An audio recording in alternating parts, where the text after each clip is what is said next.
On communism, you've been issuing a wake-up call to Americans at home about the dangers of communism. And now you're speaking on the world stage.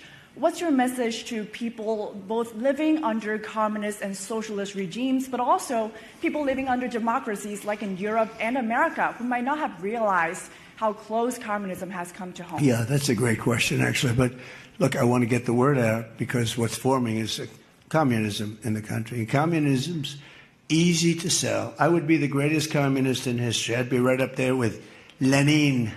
I'd be as good as anybody. You've got free rent for the rest of your life. What they don't say is that you'll be living in squalor in 12 months. You've got a free house. Would anybody like to have a free house? We'll take it away from somebody. We'll give it to you.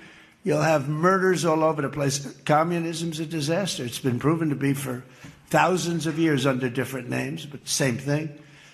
It's very important. And, you know, it's funny. One of the reasons I do so well with Hispanic people, I set a record, Republicans. I get great numbers for the election, helped me get elected in a landslide. The Hispanics, because a lot of them came from countries that were essentially communist. You know, whether you call them radical socialist or communist is not that much, but there's a little difference. When they say social democrats, we're social democrats, it sounds so nice. It's not nice. It's a very dangerous term. So I do talk about it, and I talk about it on TikTok, and I talk about it everywhere. I talk about it here. And you're right, it has become international, but it's never worked, and it's not going to work. What is working is the United States. When we think of it, we have more jobs than we've ever had. People are making more money than they've ever made. I'm talking about workers now. I'm talking about workers. They're making higher salaries than they've ever made before.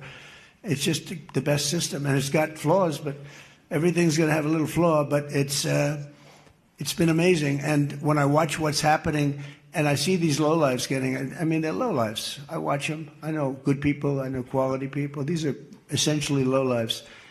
And when I see what they're talking, I think they're very dangerous in many ways. And I've said it, and then I said, boy, that's a pretty big statement. Then I realized, you know, a couple of people said, I think you're probably right.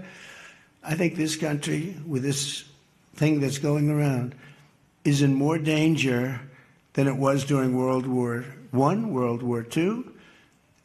If you talk about September 11th, if you talk about Pearl Harbor, that was big danger.